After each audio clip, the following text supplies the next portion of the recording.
Evaporation के कारण cooling effect आता है। तो आइए हम लोग ये जानने का प्रयास करेंगे कि इवेपोरेशन के कारण कूलिंग इफेक्ट कैसे आता है। वो देखिए,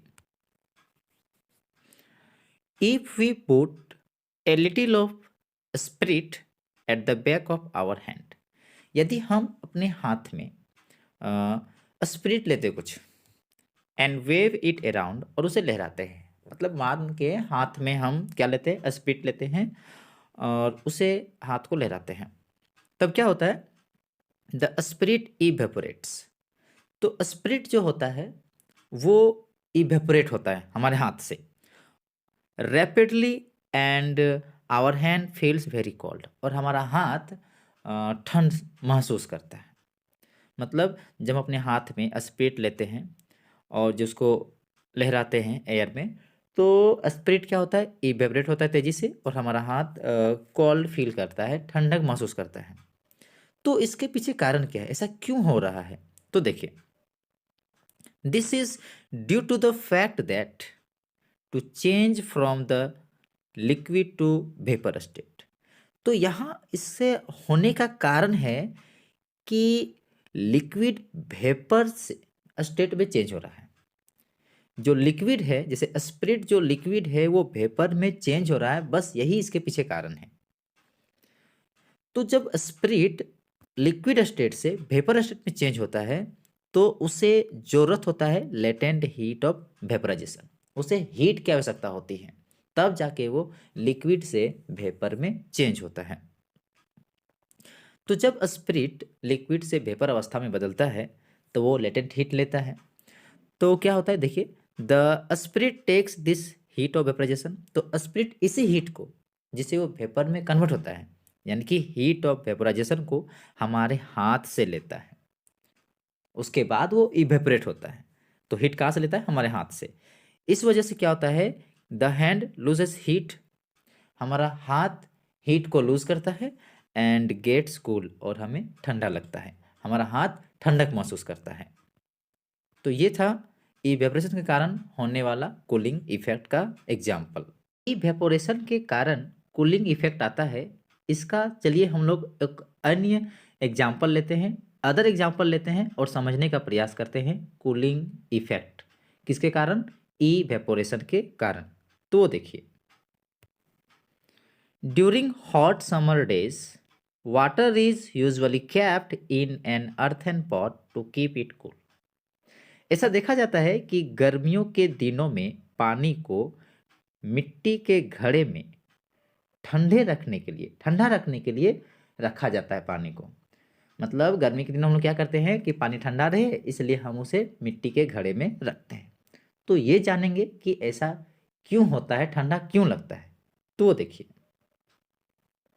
the earthen pot has a large number of extremely small pots in its wall. मिट्टी के घड़े में क्या होता है, बड़ी ही संख्या में बहुत ही छोटे छोटे उसके वाल पे पोर्स होती है, यानी कि मिट्टी के घड़े में बहुत ही छोटे छोटे छोटे छिद्र होते हैं। Some of water continuously seeps through these pores to the outside of the pot.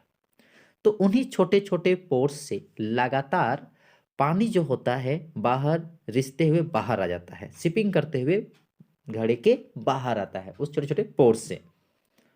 तब क्या होता है ना, दिस वाटर इवेपोरेट्स कंटिन्यूसली। तो लगातार पानी घड़े से निकलते रहता है, थोड़ा थोड़ा थोड़ा थोड़ा करके उस पोर से, और वो लगातार इवेपोरेट होते रहता है। जैसे बाहर आता है तो एटमॉस्फेयर के प्रभाव में वो इवेपोरेट होता है। तो देखिए, जब वो इवेपोरेट होता है तो वो क्या करता है ना, टेक्स द लेटेंट हीट। जी हाँ, वो लिक्विड स्टेट से वो वेपर में जब कन्वर्ट हो रहा है तो उसको तो हीट चाहिए। तो वो हीट जो इवेपोरेट हुआ वाटर मेरा घड़े से निकल के इवेपोरेट हुआ, तो उसके लिए हीट की आवश्यकता पड़ी। और वो हीट कहाँ से लेता है, वो हीट लेता है अर्थन पॉट से। कहाँ से लेता है, अर्थन पॉट से। एंड द रिमेनिंग वाटर, और रिमेनिंग वाटर से यानी कि घड़े के अंदर में जो पानी है उससे लेता है हीट। कौन सा हीट, लेटेंट हीट, जिससे क्या होता है, बाहर जो सिप करके वाटर निकला था वो वाटर मेरा इवेपोरेट होने लगता है। तो इवेपोरेट होने लगता है तो उसके लिए तो हीट लगा, हीट चाहिए उसको, और वो हीट लिया, लेटेंट हीट कहाँ से लिया, न पॉट से लिया और रिमेनिंग वाटर से लिया। तो इस तरह क्या हुआ कि in this way remaining water loses heat, तो जो वाटर मेरा अंदर में था उन्होंने हीट लूज किया और क्या हो गया, पानी कूल्ड हो गया। तो यहाँ भी इस एग्जाम्पल से देखने को ये मिला कि इवेपोरेशन के कारण कूलिंग इफेक्ट आता है। इवेपोरेशन के कारण कूलिंग इफेक्ट आता है। आइए इसका और एग्जाम्पल्स देखते हैं।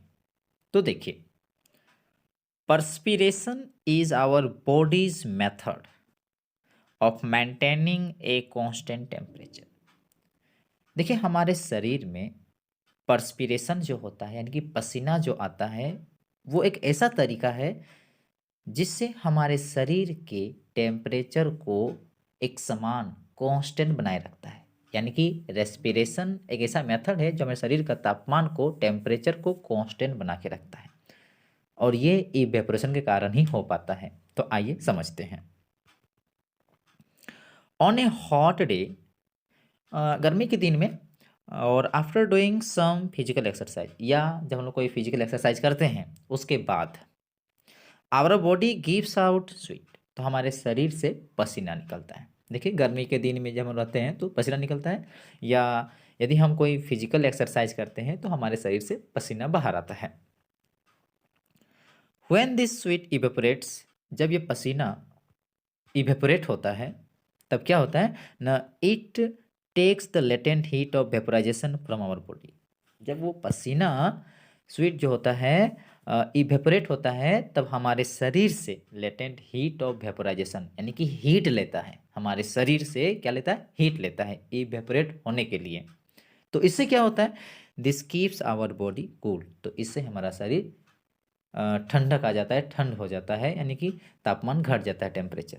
तीसरा तो ये हुआ कि जब हमने पसीना आता है और पसीना जब इवेपोरेट होता है तो हमारे शरीर से हीट लेता है, जिसके कारण वो वेपर में कन्वर्ट होता है, और जब हीट को हमारे शरीर से ले लेता है, इससे हमारा शरीर का तापमान, हमारे शरीर का टेम्परेचर घट जाता है। अब देखिए आगे और दूसरा एग्जाम्पल जो इवेपोरेशन कारण कूलिंग इफेक्ट आता है उसका। देखिए, we should wear cotton cloth in hot summer days. हमें गर्मियों के दिनों में सूती के कपड़े, कॉटन के कपड़े पहनने चाहिए, to keep cool and comfortable, जिससे हमें ठंडक सा लगता है और आरामदायक लगता है। तो वो क्यों, वो देखिए। We get a lot of sweat in our body in hot summer days. गर्मियों के दिनों में क्या होता है कि हमारे शरीर में बहुत सारे पसीनाएँ आती है, बहुत पसीना आता है, और कॉटन जो होता है गुड एब्जॉर्बर है वाटर का, यानी पानी को अच्छा सोखता है। So it absorb the sweat from our body, इसलिए क्या करता है, ये सूती कपड़े जो लोग पहनते हैं, पहनेंगे तो ये हमारे पसीना को अच्छे तरीके से सोख लेगा। And exposes it to the air for evaporation, और एयर में उसको इवेपोरेट कराएगा।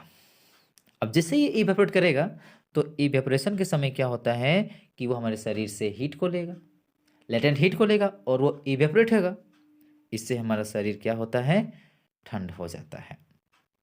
हम सब ये जानते हैं कि इवेपोरेशन में ह्यूमिडिटी ऑफ एयर फैक्टर का काम करता है, यानी कि ह्यूमिडिटी इवेपोरेशन को प्रभावित करता है।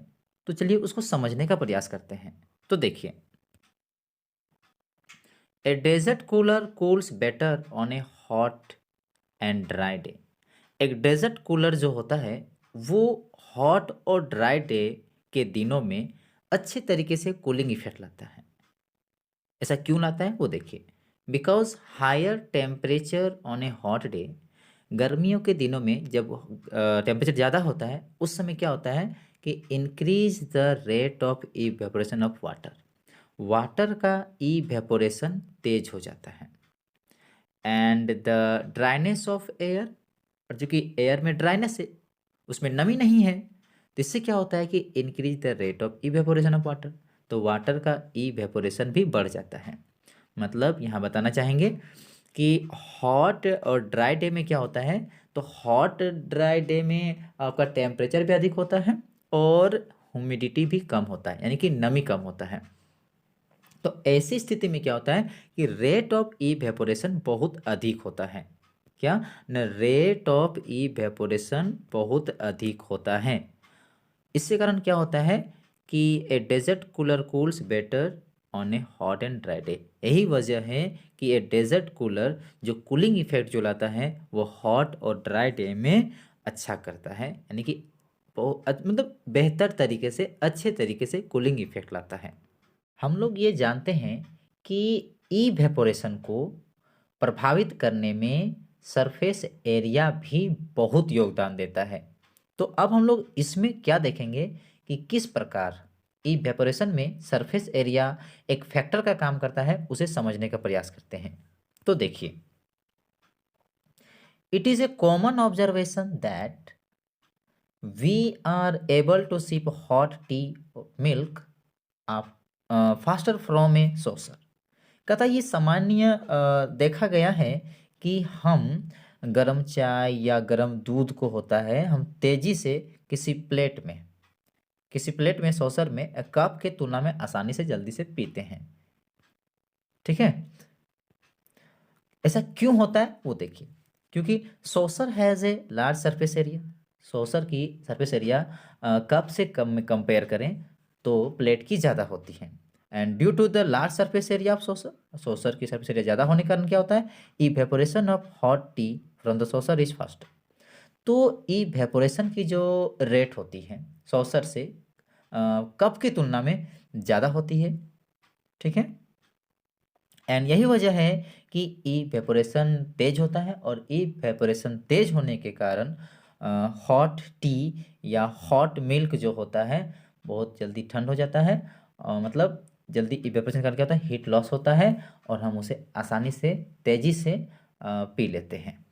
तो कुछ नोट पॉइंट को जानेंगे, वो देखिए क्या नोट पॉइंट में है। देखिए, the formation of drops of water on the outside surface of tumbler containing crushed ice. कहता है कांच के गिलास में बर्फ के टुकड़े हैं, तो कांच के गिलास में क्या होता है, उसके बाहर के सतह में देखिए छोटी छोटी बूंदें दिखाई पड़ने लगती हैं। ठीक है, तो इससे क्या हो जाता है, ऐसे शो होता है कि वाटर वेपर एयर में मौजूद होता है। मतलब जैसे कि शीशे का गिलास है, उसमें बर्फ़ हम लोग रखते हैं, तो शीशे के गिलास के बाहर में हमें पानी की छोटी छोटी बूंदें दिखाई पड़ती हैं। तो इससे ये साबित होता है कि एयर में वाटर वेपर मौजूद होता है। ठीक है, अब आगे देखिए, 5 स्टेट ऑफ मैटर। देखिए, मैटर को अगर हम और बांटें, इसे तो हम जानते हैं सॉलिड, लिक्विड, गैस होता है। यदि हम इसे और ग्रुप में बांटें तो इसे हम कुल मिला के 5 ग्रुप में बांट सकते हैं। वो क्या क्या है वो देखिए, solid, liquid, gas, plasma and boss Einstein condensate. ये मैटर की 5 स्टेट हैं। Plasma is a mixture of free electrons and ions. Plasma जो होता है वो फ्री इलेक्ट्रॉन्स और आयंस होता है। Plasma occurs naturally in stars including sun. अगर हम प्लाज्मा की बात करें तो ये प्राकृतिक रूप से स्टार में पाया जाता है, नेचुरली स्टार में पाया जाता है। यहाँ तक कि हमारे सन में भी प्लाज्मा पाई जाती है।